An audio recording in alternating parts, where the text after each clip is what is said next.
जय जिनेन्द्र, आप सभी को हमारे इस सेशन में स्व से मिलन में आप सभी का स्वागत है।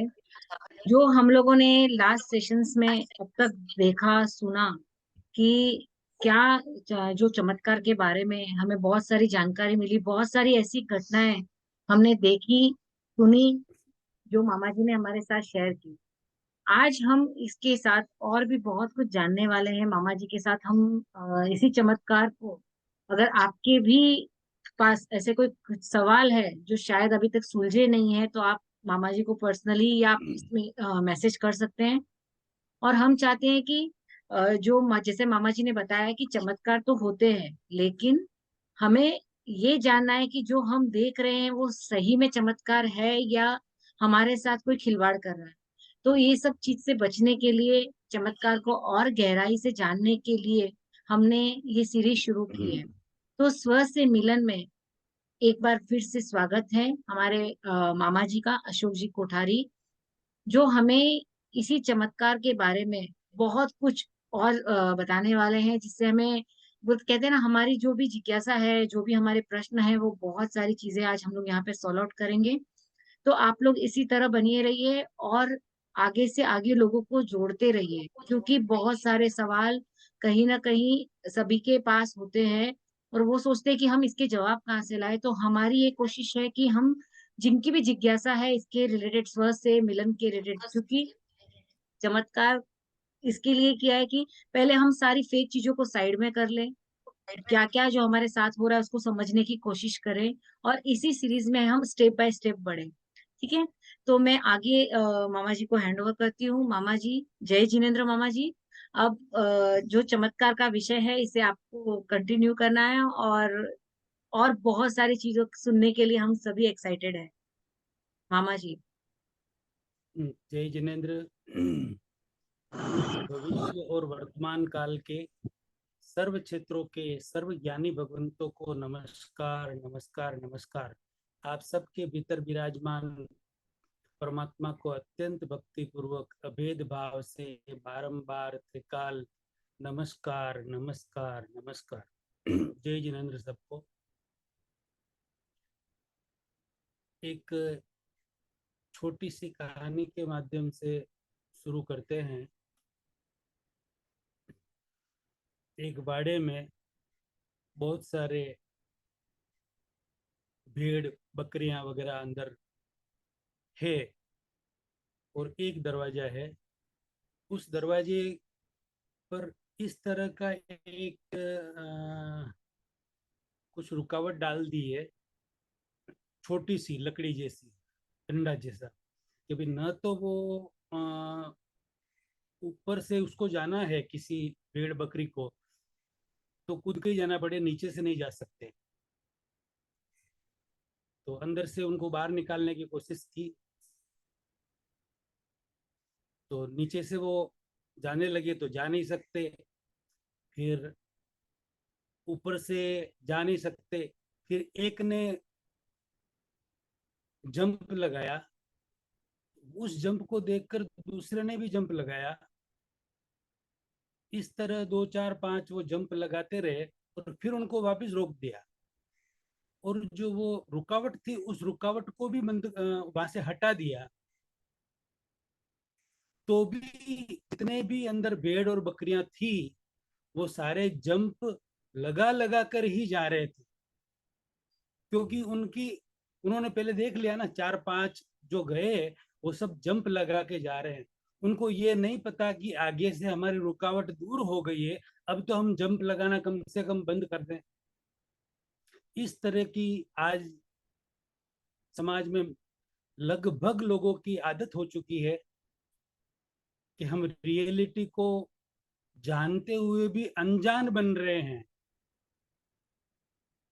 तो कम से कम रियलिटी हम जानते हैं तो उस रियलिटी को हम उजागर करें, समझें, सोचें, और नहीं जानते तो जाने कि चमत्कार एक्चुअल होता है या नहीं होता है, या कैसे होता है, या कौन कर रहे हैं, क्या कर रहे हैं।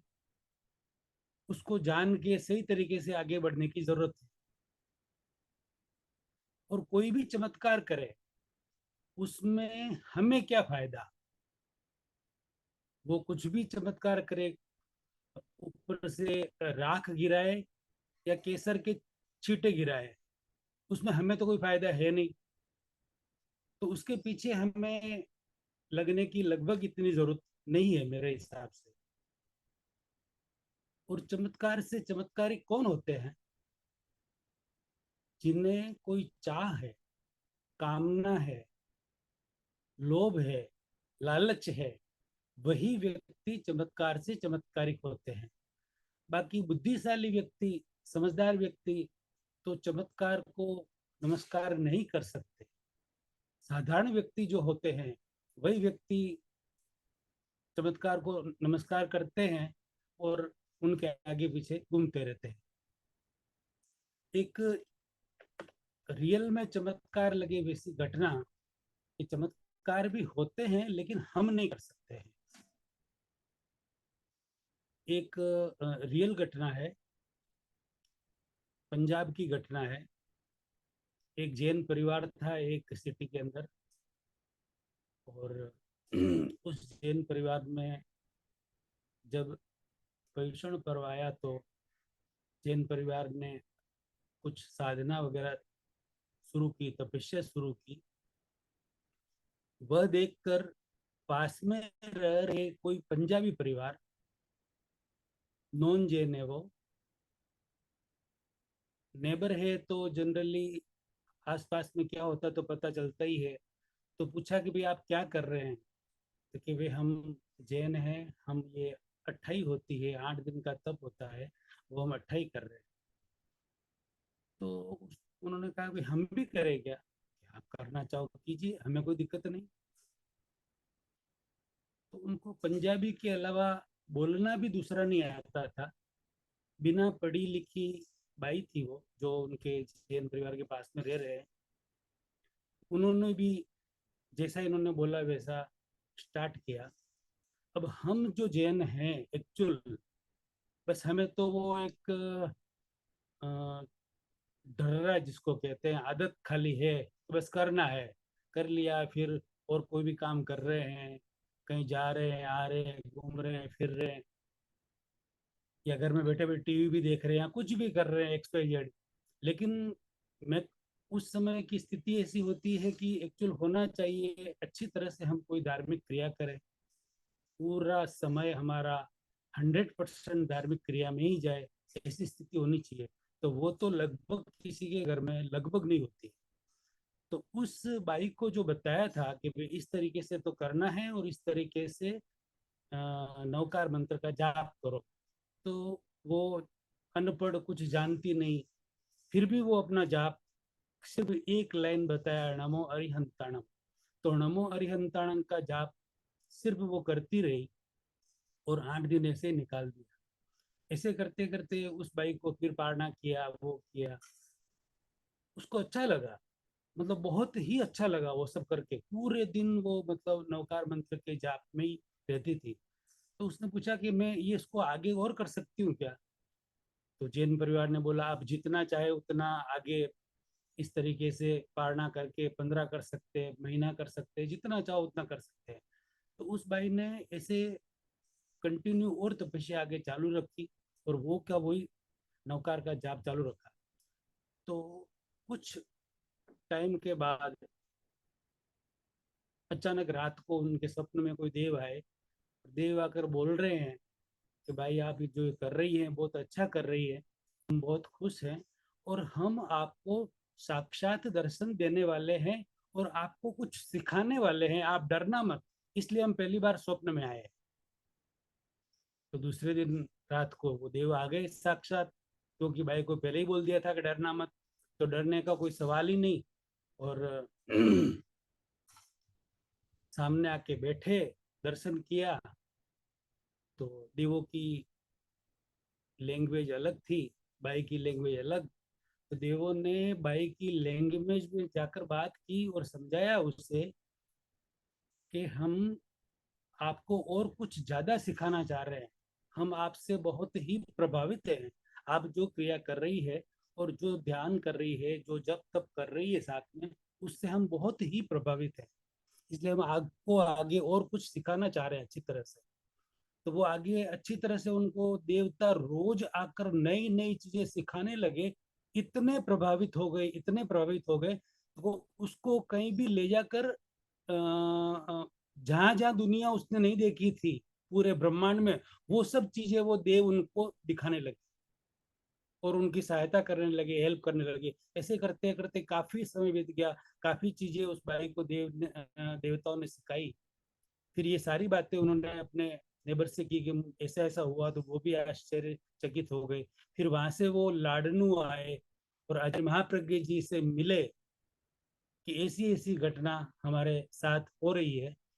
तो आचार्य महाप्रज्ञ जी ने फरमाया कि ऐसी बहुत सारी घटनाएं होती है और ये बहुत अच्छी बात है, जो जेनेतर भी हम खाली एक रूटीन में जो करना है वो करते रहते हैं और दूसरे को जो सिखाते हैं वो अच्छी तरह से 100% कंसंट्रेशन करके अच्छी तरह से करते हैं, तो उसका प्रभाव होता है। तो अच्छे का अच्छा प्रभाव होता ही है, उसमें कोई दूसरी बात है नहीं है। अब आगे हम जानेंगे कि भाई अच्छे का अच्छा प्रभाव होता है, लेकिन कोई बुरा करता है तो उसका प्रभाव भी बुरा पड़ता है। एक छोटी सी घटना, नाम नहीं देना चाहता मैं, मैंने पूछा कि भाई क्या हो रहा है, ये रात को कैसे क्या कर रहे हैं ये सब, रात को नींद जगी, पता चला कि ये सब क्या हो रहा है किसी जगह एक पर। तो कि भाई दिन में जो ये सब समझाते हैं, बात करते हैं लोगों को और जो आश्चर्यचकित करते हैं, उनको रात को जो ये है संत, उनको 2 से 5 बजे तक उठना पड़ता है और उन शक्तियों को जिनको इन्होंने सांध रखा है, उनको ये सब क्रियाएं करवानी पड़ती है, देनी पड़ती है, उनको संभालना पड़ता है, तब जाके ये रोज उनका साथ देती है, बाकी साथ नहीं दे सकती। इस तरह की बहुत सारी घटनाएं, मतलब अपन कल्पना भी नहीं कर सकते हैं, ऐसी ऐसी क्रियाएं भी उनके साथ करके उन सब चीजों को सांध के रखना पड़ता है। अब जैसे कहीं कोई एक्सीडेंट हो जाता है तो हम कहते हैं हम भगवान ने बचा लिया, हमारे देव ने बचा लिया, हमारे माता जी ने बचा लिया, ये कर लिया, वो कर लिया। अरे यदि भगवान ने बचा लिया या माता जी ने बचा लिया, तो ये एक्सीडेंट होने ही क्यों दिया? अभी जो थोड़ा बहुत टूट भाग हो गई है वो भी नहीं होती, कम से कम एक्सीडेंट होने ही क्यों दिया? यानी कि बचाना, एक्सीडेंट होना, वो किसी के हाथ में बिल्कुल नहीं है। एक दोहे के माध्यम से हम समझ सकते हैं, राम किसी को मारे नहीं, पापी नहीं है राम, आपो आप मर जासी कर कर खोटा काम। और जिसकी चाह नहीं है, चाह मिट गई है, उसे कोई दिक्कत ही नहीं होती। एक दोहा है चाह का भी, चाह मिटी, चाह मिटी चिंता गई, मनुआ बेपरवाह, जिनको कुछ नहीं चाहिए वे साहब के साह। वो साहब के भी साह होते हैं। एक छोटी सी कहानी के माध्यम से समझते हैं कि चाह कैसे मिटती है और वो शाह के भी शाह कैसे बनते हैं। सिकंदर का नाम तो आपने सुना ही होगा। पूरी दुनिया को विजय करने के लिए वो निकले थे, भारत पहुंचे। भारत में पहुंचने के बाद भारत में भी बहुत सारे प्रांतों को उसने जीत लिया। जीतने के बाद एक जगह वो पहुंचे तो एक साधु संत बैठे थे जंगल में। तो वो अपने हिसाब से आराम से बैठे थे, लेकिन वो बिल्कुल वहां से हिले नहीं। यानी कि सिकंदर जब भी निकलते तब उनके सामने हर व्यक्ति नतमस्तक हो जाते थे, तो वो बिल्कुल नहीं हिले। तो दूर से सिकंदर ने बोला उनको, सिपाहियों को, वो कौन है, क्या बात है, क्यों ऐसा कर रहे हैं, वो मेरे सामने नतमस्तक क्यों नहीं हो रहे हैं? तो पूछा जाके कि भाई बाबा आपको महाराज बुला रहे हैं। कि भाई क्यों बुला रहे हैं? कि वो सिकंदर है, आपको बुला रहे हैं, आप आ जाओ उठ के, नहीं तो वो यहाँ आके बहुत ही तकलीफ हो जाएगी आपको। कि भाई मैं यहाँ से उठता नहीं है, उसको कोई काम हो तो वो मेरे पास आए। ये वापस जाके सिकंदर को बोल दिया। सिकंदर को ये पसंद नहीं आया कि ऐसा कहने वाला इस पूरी दुनिया में मुझे हमें नहीं मिला है। हमें आज दिन तक ऐसा कोई मिला नहीं है। सिकंदर खुद उनके सामने गए और बोला कि बाबा जी आप मेरे पास क्यों नहीं आए मुझे बुलाने के? मैं बुला रहा हूं तो भी आप नहीं आए। बस मेरी मर्जी कि मैं आपको अभी मार दूंगा, मतलब गर्दन उड़ा दूंगा आपकी मैं। कि उड़ा दो। ये सुनकर वो सिकंदर अचंभित रह गया कि इनको तो कोई परवाह ही नहीं है, मरने की भी परवाह नहीं है। तो क्या आप मरने से नहीं डरते? कि नहीं। कि क्यों नहीं डरते? अरे कि तू मेरे को क्या मारेगा? तू इस शरीर का कुछ भी कर सकता है, मार सकता है, इसको काट सकता है, कुछ भी कर सकता है। मेरे को तू कुछ नहीं कर सकता।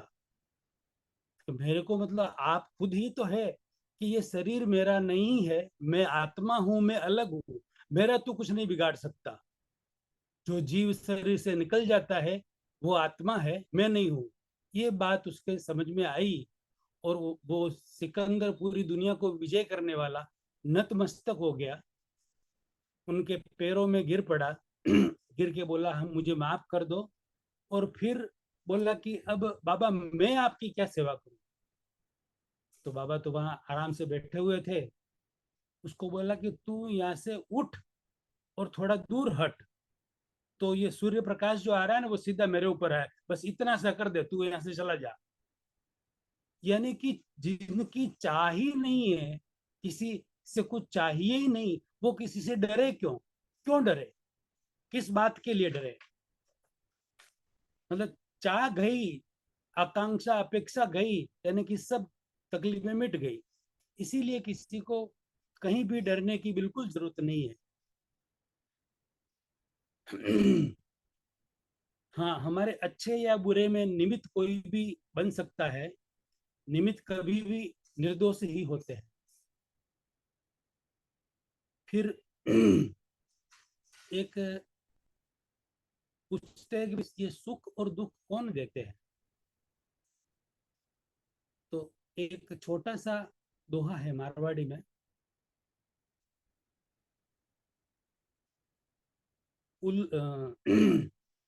सुख दुख कौन देत है, देत कर्म झकझोर। सुख दुख कौन देत है, देत कर्म झकझोर। उलझत सुलझत आप ही, ध्वजा पवन के जोर।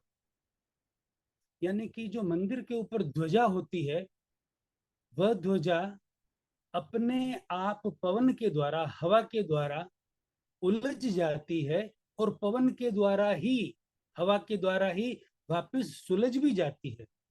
उसी तरह से दुख भी आता है पाप की वजह से, और पुण्य की वजह से सुख भी आता है। सुख और दुख सिर्फ अपने कर्म ही अपने को झकझोर देते हैं, और वही अपने को ठीक भी कर देते हैं। एक ऐसी ऐसी भी सिद्धियां लोग करते हैं। मीनाक्षी जी, पानी पर यदि कोई चले तो आपको आश्चर्य लगेगा क्या? देखा है मैंने ऐसे टीवी में सीरियल्स में ऐसे जो चमत्कार बताते हैं कि लोग डायरेक्ट पानी में चलते हैं ऊपर, लेकिन कभी लाइव नहीं देखा ऐसा। ऐसे एक संत थे। तो नदी पार करनी थी। तो वो दूसरे तो सारे उसमें बैठे हैं, नाव में। और वो पानी पर चल के जा रहे, तो सारे व्यक्ति उनके साथ में देख रहे हैं, उनके साथ ही वो चल रहे हैं। 5 मिनट लगा सिर्फ नाव उस नदी को पारने में। सब जाके वहां बैठे, उस बाबा के पैर पड़े, अरे यार ये तो बहुत बड़ा चमत्कार कर दिया आपने, आप पानी पर चल कैसे सकते हैं, ये सब कैसे हुआ, ये सिद्धि कैसे प्राप्त की आपने। तो कि मुझे 25 साल लग गए इस सिद्धि को प्राप्त करने में, तब जाके ये सिद्धि मिली। फिर के इसका क्या करेंगे आप। किसी एक समझदार आदमी पूछा कि बस मैं पानी पे आराम से चल सकता हूँ, उसी में बैठ कर आने वाले। तो क्या पानी में आप आराम से चल सकते हैं, तो हम भी तो पानी में ही चल के आए हैं नाव में बैठकर, सिर्फ 10 रुपया लगा है और 5 मिनट ही लगा है इधर आने में।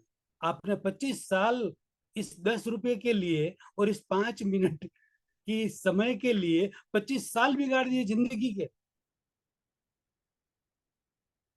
ये बोला तो एकदम वो बाबा आश्चर्य हुए लेकिन कि मामा यार ऐसा होता है ना मामा जी, मतलब पानी पे लोग चले तो वो एक तरह का उनका एक टैलेंट हो या जो भी हो, जो ये चीज बताते वो होती तो होगी कि पानी पे होती है, चलना।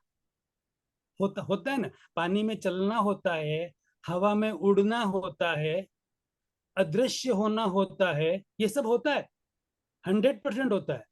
लेकिन पानी में चलने के लिए यदि अब हम हमारे जीवन के 50 60 70 80 साल जीने वाले हैं, उसमें से 25 साल भी बिगाड़ दे उस सिद्धि के लिए, ये कहाँ तक उचित है। और सिर्फ 10 रुपये में अपन नाव नदी पार कर सकते हैं और 25 साल बिगाड़ ले उस 10 रुपये के लिए, ये कहाँ तक उचित है। ये तो मूर्खों वाली बात है। यदि हवा में उड़ना भी है तो आज तो हेलीकॉप्टर एरोप्लेन आराम से है, उसके लिए हम 25 साल बिगाड़े। तो उसके लिए भी मतलब कोई अच्छा साधना या ट्रेनिंग होती है। उसकी साधनाएं होती है, लेकिन उस वो साधना करके हवा में उड़ने की साधना कर ली, पानी पे चलने की साधना मे भी कर ली। उसके पीछे कोई दूसरा और रीजन हो, हमें बताया ये न- जा रहा हो और पीछे कुछ दूसरा रीजन हो। अब एक ही जैसे पानी में चलने की साधना के लिए 25 साल बिगाड़े, हवा में उड़ने के लिए 25 साल बिगाड़े, 10 साल बिगाड़े, ऐसे करके पूरी जिंदगी हम 2 3 साधना करने में लग गए और हमारी जिंदगी पूरी बिगड़ गई। उसके पीछे सिर्फ 99.99% यही होता है कि हमें हमारा प्रभाव दिखाना, हमारा मान बढ़ाना, 99% यही होता है। 1% में और कुछ भी हो सकता है, बाकी तो लगभग 99% यही था। एक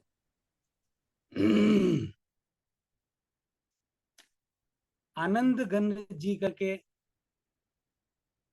महाराज साहब हुए, बहुत बड़े आचार्य हो गए। आनंद गण जी का नाम भी शायद सुना होगा सबने। तो वो किसी नगर में पधारे, बहुत प्रभावशाली संत थे।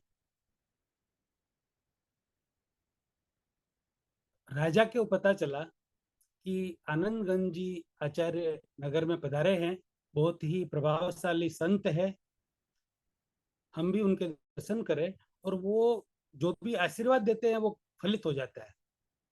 अब जो आपने अभी प्रश्न किया ना, उसी का उत्तर इसमें आ रहा है कि फलित हो जाता है। तो राजा और रानी दोनों दर्शन करने के लिए गए, दर्शन करके बोला कि आचार्य जी, हमने आपका काफी नाम सुना है, हमारे घर पे कोई संतान नहीं है, तो आप कृपा करके, वो जैन मुनि थे, कृपा करके हमें आप ऐसा कोई आशीर्वाद दें जिससे हमारे घर में संतान हो जाए, लड़के का जन्म हो जाए। तो आचार्य श्री मन में सोचने लगे, मैं जैन संत, अब इनको क्या बोलूं, क्या आशीर्वाद दूं, क्या करूं, ऐसा आशीर्वाद मैं दे नहीं सकता। इतने उच्च लेवल पर वो थे, और मेरे आशीर्वाद से ही इनके बच्चा हो जाए ये भी जरूरी नहीं, और इनके आशीर्वाद नहीं दूंगा बच्चा नहीं होगा तो ये राजा है, पता नहीं क्या करेगा क्या नहीं करेगा। इस उलझन में आचार्य श्री फंस गए। फिर मन में विचारा, सोचा खाली कि यहाँ से एक बार इनसे छुटकारा तो लूं। एक पेपर लिया, कुछ लिखा और उसको मोड़कर बोला कि इसको ताबीज बनाकर आप अपने गले में, अरे रानी के गले में पहना देना, लेकिन एक शर्त पर। कि क्या? कि आपको आज के बाद शिकार नहीं करना है, शिकार खेलने नहीं जाना है। ये 3-4 जो शर्तें मैं बता रहा हूँ वो यदि आप पालन करेंगे तो शायद कुदरत सुन ले और आपका काम हो जाए। शिकार खेलने नहीं जाना है, मांसाहार वगैरह बिल्कुल नहीं करना है, दूसरा। और तीसरा, शराब नहीं पीना है। चौथा, नृत्य जो होती है, नृत्य करने वाली, उनसे नृत्य नहीं करवाना है। मतलब इस तरह का आपको कोई काम नहीं करना है। तो क्या मैं मंजूर, मैं ऐसा नहीं करूंगा, वचन दे दिया, त्याग भी ले लिया उन्होंने। वो अपने घर पे गए और 12 महीने बाद उनके यहाँ बच्चे का जन्म हुआ। बच्चे को लेकर जहां पर भी हमारा साहब बिराज रहे वहां पर वापिस आए और उनके सामने बच्चे को रखा और बोला, ये आपकी प्रसादी है गुरुदेव, आपने कहा था वैसा ही हमने किया है, और आप इसे स्वीकार करें, हमें आशीर्वाद दें। तो गुरुदेव ने बोला, भाई कि मैंने कुछ भी नहीं किया है, तुम्हारे नसीब में ये बच्चा था और हुआ है। कि नहीं नहीं गुरुदेव, आपने जैसा बोला वैसा हमने किया। तो वो चारों शर्त हमने मानी है और आगे के लिए भी हम मानेंगे। और ये आपका, कि एक काम करो, वो तावीज निकालो, रानी के गले में है। तावीज निकाला और तावीज को के खोला और राजा को बोला कि पढ़ो। राजा को बोला, पढ़ो क्या लिखा है। तो उसमें लिखा है कि राजा रानी को बच्चा हो तो आनंद घन को क्या, और राजा रानी को बच्चा न हो तो भी आनंद घन को क्या। ये दो वाक्य उसमें लिखे थे और कुछ नहीं लिखा। कि भाई तुम्हारे बच्चा हो या न हो, मैं तो जैन साधु हूं, मेरे को क्या लेना देना। कि राजा, आपने और कुछ लिखा ही नहीं इसमें, मंत्र वगैरह कुछ नहीं लिखा। कि नहीं, कुछ नहीं लिखा मैंने तो। तुम्हारे नसीब में होगा तो होगा, तुम्हारे नसीब में है तो हो गया। मतलब इस तरह का लोग घटना समझते क्या है और होता क्या है। इस तरह की बहुत सारी बातें दुनिया में चलती रहती है। मैं अब मेरी खुद की रियल घटना एक बताना चाहता हूँ, मेरे ऊपर बीती हुई। अब उसको तो, ये तो सब कहानियां थी और हकीकत थी जो भी थी, मतलब। लेकिन मेरी खुद की घटना जो मैं बताना चाह रहा हूँ, मुझे ये जो 3 सेशन हुए उसमें पता चला, किसी एक बहन को, उस बहन ने मुझे बोला कि मैंने तो कोई नाटक नहीं किया, मेरे शरीर में कोई आए थे देवता, और वो बोल रहे थे कि मेरी दादी माँ आई है, दादी माँ थी, और एक बार आए थे। तो उनको मैं कहना चाह रहा हूँ कि मैं 17 साल का था, आज 59 की एज है मेरी। तब से अभी 5-7 साल ही हुए हैं, शांति है। समझो नहीं, लगभग 50 साल तक की उम्र तक मेरे शरीर में 17 साल से कोई एक देव आ रहे हैं। और उन्होंने तो मुझे बताया, बहन ने, कि एक बार मेरे में आए थे। अब उन बहन को या सबको मैं यहाँ पर कहना चाह रहा हूँ कि मेरे में वो कितनी बार देव आए होंगे। एक बार, 50 बार, 100 बार, 500 बार, 1000 बार, हजार नहीं, हजारों बार अभी तक वो मेरे शरीर में आ चुके हैं। और कभी बोलते हैं मैं तेरे दादाजी हूँ, कभी बोलते हैं तेरे दादी हूँ। मेरे एक बड़े भाई और एक बड़ी बहन ऑफ हो गई है पहले, तो बोलते मैं तेरी बड़ी बड़ी बहन हूँ। कभी बोलते मैं तेरा बड़ा भाई हूँ, कभी बोलते मैं नाथ हूँ, कभी बोलते प्रेत हूँ, कभी ये हूँ, कभी वो हूँ। लेकिन आज दिन तक हजारों बार वो मेरे शरीर में आ चुके, लेकिन मुझे आज दिन तक पता नहीं चला कि वो कौन है और क्यों आ रहे हैं मेरे पास, मेरे से क्या चाहते हैं वो भी मुझे नहीं पता चला। लेकिन अभी 7-8 साल से शांति है, नहीं आ रहे हैं। लेकिन पूरी जिंदगी हो गई, अभी तक मुझे पता नहीं चला कि कौन है, क्या हुआ। और वो 50-100 नाम बता चुके हैं कि ये हूं मैं, वो हूं, ये हूं, वो हूं। अब मैं किस पर विश्वास करूं और क्या करूं? ये रियल घटना है, मेरे जीवन की घटी हुई। अब पहले हम यहाँ से, आज से 13 साल हुए बॉम्बे रहते हैं।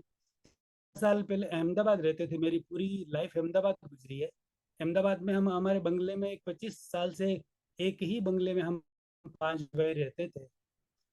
तो वहां पर रहते रहते 15 साल बाद, 15-17 साल बाद कोई अचानक दिक्कत हुई, मतलब बिजनेस के अंदर। तो हमने, न तो मैं किसी मंदिर का नाम लूंगा न पुजारी का नाम लूंगा, सिर्फ इतना ही कहूंगा कि हम गए पूछने के लिए कि भाई हमारे क्या तकलीफ है, क्या बात है, क्या है, कैसा है। तो उन्होंने हमको बोला कि आप हर पूनम पर यहाँ पर आओ और आते रहो, सब ठीक हो जाएगा। तब इंसान क्या करेगा, नहीं समझता है, नहीं जानता है, तो करते ही रहते हैं। ऐसा करके मैंने खुद ने 3-4 साल तक हर पूनम पर वहां पर गया। वो जो कहते थे वो करता रहा। और वो जैसे जैसे मैं वहां जाता रहा, उनको बोलता रहा कि भाई हमारा काम और बिगड़ रहा है, और लॉस हो रहा है, और बिगड़ रहा है, कि आप चिंता मत करो, आप तो आया करो, यहाँ पर श्रद्धा रखो, आया करो। ऐसे करते करते 4 साल हो गए। इतना लॉस हो गया, इतना लॉस हो गया जिसकी कोई लिमिट नहीं। इतना लॉस हो गया कि हमें हमारा बिजनेस एक बार के लिए उसको रोकना पड़ा। इतना लॉस हो गया। उनको बोला कि अरे देव, कि ये हमारा हो रहा है। तो उस दिन जो देव आए थे, जिनके पुजारी जो थे वहां के देव आए थे, कि बोले कि मैंने तो ऐसा कुछ बोला ही नहीं तुमको यहाँ पर ये आने का, ये करने का। 4 साल से हम जा रहे हैं, उनके देव आ रहे हैं, वो बोल रहे हैं, वैसा कर रहे हैं। और उस दिन वो बोल रहे हैं कि हमने तो ऐसा कुछ बोला ही नहीं। तो फिर कौन आ रहे थे आपके अंदर? कि हमें तो पता नहीं, कोई दूसरे आ रहे होंगे, मैंने तो ऐसा कहा ही नहीं। अब क्या करें? उसी दिन से वहां पर जाना बंद किया। और फिर इंसान के तकलीफ होती है घर में, तब वो फिर ज्योतिष के पास भी जाते हैं न, वास्तु शास्त्री के पास भी जाते हैं न, सब करते हैं। वास्तु शास्त्री को बुलाया। 15-17 साल तक तो कोई तकलीफ नहीं थी, अच्छा चल रहा था। तो वास्तु शास्त्री ने आकर बोला ये किचन ठीक नहीं है, इसको यहाँ से ऐसा करना चाहिए, ये दीवार यहाँ से तोड़ो, ये करो, ये बंद करो, ये दरवाजे यहाँ पर लगाओ, ये करो, वो करो। अरे यार, एक तो बिजनेस में तकलीफ और एक 25 लाख का खर्चा तुमने और बता दिया ऊपर से। तो ऐसा खर्चा करने की बनिस्बत मैंने तो बोला कि यार ऐसा करते हैं 25-30 लाख का, कि वो बोले मेरा खुद का फ्लैट तैयार पड़ा है, मैं बंगले में चला गया हूँ, वास्तु के हिसाब से मेरा बना हुआ फ्लैट है। तो मैं बोला ठीक है, तुम्हारा फ्लैट में ले लेता हूँ। उन खुद का उनका फ्लैट मैंने ले लिया। मैं उस बंगले से उसके अंदर शिफ्ट हो गया, वास्तु शास्त्री के फ्लैट में। अब जब अच्छा चल रहा था, उसी बंगले में हम रह रहे थे, और वही उसी के अंदर वास्तुशास्त्र का वो सब तकलीफ हो गई। वास्तुशास्त्री के बंगले में जाने के बाद भी प्रॉब्लम नहीं मिटी। यानी कि वास्तुशास्त्री, फेंग सुई, टेरो कार्ड, ज्योतिष, ये सारे सिस्टम करने के बाद भी जीरो, कुछ भी नहीं। फिर मुंबई आए यहाँ पर हम। अहमदाबाद से जब रवाना हो रहे थे, एक बहुत बड़ी बात बता रहा हूँ मैं, हम सब मैक्सिमम वो सब चीजें मानते हैं। ये सब होने के बाद मेरे मन में से ये श्रद्धा हट गई कि ये सब चीजें होती नहीं, कुछ नहीं होता है, इन सब से उल्टा और लॉस होता रहता है, और कुछ नहीं होता है। और मन में से निकल गया शुकन, अपशुकन वगैरह सब मानते हैं ना अपन, मुहूर्त देखते हैं, ये करते हैं, वो करते हैं। पूरी बिना मुहूर्त के जन्मा हुआ इंसान पूरी जिंदगी हर काम के लिए मुहूर्त देखता है, और एक दिन बिना मुहूर्त देखे चला जाता है। ये मुहूर्त ठीक नहीं, ये वैसा नहीं, ये हो गया न, वो हो गया न। अब वहां से हम रवाना हुआ, मैं मुंबई आने के लिए सुबह 4 बजे की बात। तो नीचे उतर रहे थे, तो बोले कि मेरे सामने से कोई दूध लेके आया, कि दूध के श्वसन ठीक नहीं होते। तो मेरे मन में क्या है, उस इतना पॉजिटिव हो गया मैं कि दूध के श्वसन मेरे को अच्छे हुए हैं, यानी कि मेरा काम आगे दूध जैसा होगा, मन में ये भावना थी। और नीचे उतरा, फर्स्ट फ्लोर पर आया, फर्स्ट से वापस ग्राउंड पे जा रहा था, उस समय सामने से बिल्ली मिली। कि बिल्ली मिली तो कभी नहीं जाना चाहिए, बहुत गलत शौकन होते हैं। तो उस समय मेरा मन में आया, इस बिल्ली के अंदर जो बैठे हैं परमात्मा, वो भगवान है, उस भगवान के दर्शन करके मैं जा रहा हूं, मेरा सब काम सही होगा। इतना पॉजिटिव हो गया। इतना पॉजिटिव होने के बाद रवाना हुए, आज 13 साल हुए, बॉम्बे आए, सब कुछ बढ़िया है। न तो वो दूध ने तकलीफ दी और न उस बिल्ली ने तकलीफ दी। मतलब मेरे खुद के जीवन की ये रियल घटना मैं आपको बता रहा हूँ। मतलब तो मतलब ऐसा कुछ नहीं होता है। हाँ, ऐसी बात नहीं है कि हम ज्योतिष पर विश्वास न करें। ज्योतिष पर हम विश्वास कर सकते हैं, करते भी हैं, लेकिन ज्योतिष सिर्फ और सिर्फ मिनट तक ही सीमित है। मिनट से नीचे वो नहीं उतरते हैं। इतना घंटा और इतनी मिनट पर जन्म हुआ, ये हुआ, वो हुआ, इतने घंटे इतने मिनट पर ये ग्रह बदलेगा, ये होगा, वो होगा, ये होगा। मिनट, मिनट से नीचे उतरते हैं क्या मीनाक्षी जी? नहीं उतरते ना। अब मिनट से नीचे सेकंड होता है, राइट? अच्छा, सेकंड से नीचे भी और समय होता है, ये भी अपन मानते हैं। अब एक छोटा सा एग्जांपल ले। जो अपन तोरण बनाते हैं, आसोपालव के पत्ते लंबे लंबे, ऐसे पतले 100 पत्ते को एक जैसा बनाकर पकड़े, 100 पत्तों को एक साथ में पकड़े और एक सुई लेवे, उस सुई को उन पत्तों के भीतर डालें, तो शायद 1 सेकंड भी नहीं लगेगा, उन 100 पत्ते 1 सेकंड में वो सुई पार कर देगी। कर देगी ना? 100 पत्ते, 1 सेकंड भी नहीं लगा और वो होल कर दिया उन्होंने, राइट? अब 47 वाला जो पत्ता था, उस 47 के पत्ते में से मैं वो सुई छेद करने गई और 47 के पत्ते में छेद करके बाहर निकली, उस उन दोनों का समय भी अलग था, राइट? 1 सेकंड नहीं लगा 100 पत्तों को बींधने के लिए, लेकिन हर एक पत्ते में वो सुई गई और उस पत्ते से बाहर निकली, उन दोनों का समय अलग था। और जो जब वो छेद रही थी एक पत्ते को, वो समय भी अलग था। इतना सूक्ष्म समय है। इतने सूक्ष्म समय के अंदर उससे भी और सूक्ष्म समय में, ये तो अपनी कैलकुलेशन है, वितरागों की कैलकुलेशन तो पूरी अलग ही है। इतने कम समय में पूरे ब्रह्मांड में बहुत कुछ ग्रहों में, नक्षत्रों में चेंज हो जाता है, हम नहीं समझते। और वो ज्योतिष मिनट मिनट तक आप आकर रुक जाते हैं उसमें। आगे इस इतने में, इतने टाइम में जो चेंज होना है वो उन्हें पता नहीं चलता है। सुबह पर, कल सुबह तो रामचंद्र जी का राज तिलक था ना, और सुबह उनको वनवास। और उनके मुहूर्त निकालने वाले कैसे बड़े बड़े ऋषि मुनि, जिसकी कोई लिमिट नहीं, इतने अच्छे जानकार उस समय में। राजा राम और रावण की एक ही राशि, राम और रावण दोनों के कर्म अलग। भगवान कृष्ण और कंस की एक ही राशि, दोनों के कर्म अलग। मतलब बहुत कुछ, सब अपने अपने कर्मों पर डिपेंड है।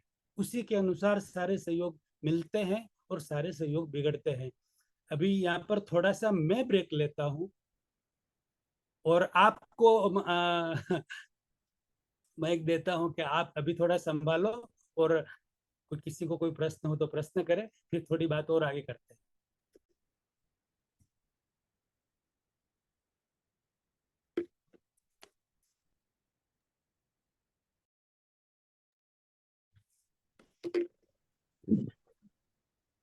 एक मिनट, आवाज नहीं आ रहा है। हाँ, हमने अभी सुना बहुत सारी कहानियां और बहुत सारी घटनाएं, जिनके माध्यम से हमें पता चला कि चमत्कार होते हैं, उन्हें कैसे समझा जाए और कैसे जो हमारे साथ अगर कोई गलत हो रहा है या किसी के साथ हो रहा है तो उसे कैसे बचा जाए। लेकिन जैसे जैसे अभी हमारी सीरीज बढ़ी तो बहुत सारे मामा जी सवाल भी आए हैं हमारे पास कि शायद वो अपना यहाँ पे नाम नहीं बताना चाहते, तो उन्होंने बोला है कि हम अगर आप बोलते हो कि चमत्कार में ये सब ढोंगी होते हैं, जो भी होते हैं, एक्स वाई जेड, लेकिन कभी कभी ये सारी चीजें हमने ही उनको फील की हुई है। यानी वो पर्सन ने मुझे बताया कि जैसे वो आसपास सिर्फ एक ही जहां पर रुके हुए थे वहां पर सोए हुए थे, उन्होंने फील किया रिलेटेड। तो आप हमें पर्सनली या मामा जी को भी पर्सनली कर सकते हैं और अपने सारे डाउट्स आप क्लियर कर सकते हैं। हम अगले सेशन में कुछ नए टॉपिक के साथ मिलेंगे, आपके साथ मिलेंगे, जिससे हम अपने और इस कहते हैं ना अपने इस ज्ञान धारा को और बढ़ा सके। तो आज के लिए इतना ही। और थैंक यू सो मच मामा जी, आपने जो अपनी तरफ से बताने की कोशिश की, सबको जगाने की कोशिश की, उसके लिए।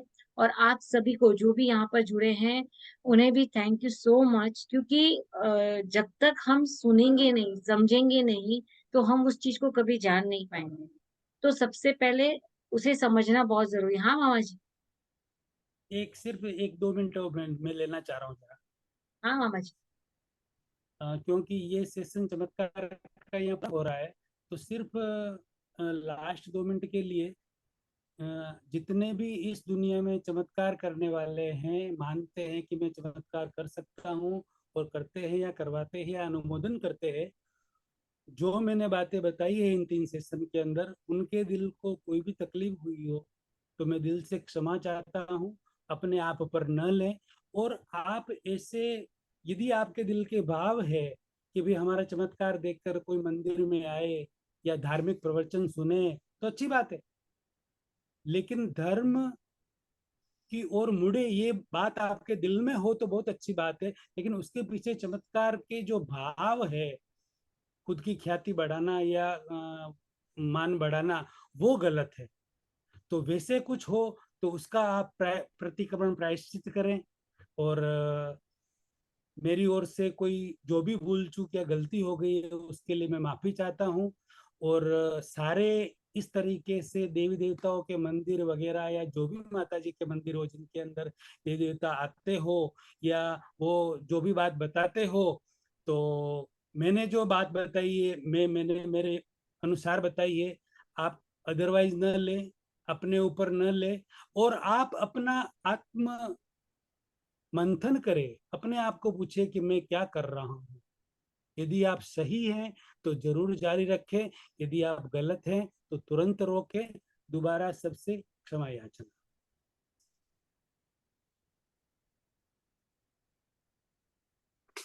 Thank you so much, thank you so much मामा जी, और सभी जो भी मेंबर्स यहाँ पे जुड़े हुए हैं उनके लिए। अगले सेशंस में हम और कुछ नए टॉपिक्स के साथ आपके साथ जुड़ेंगे, तो आप इसी तरह जुड़े रहिए। अपने आप से मिलने की जो कहते हैं ना तड़प, वो कभी खत्म नहीं होनी चाहिए, तो क्योंकि वह तड़प ही हमको अपने आप से मिलाएगी।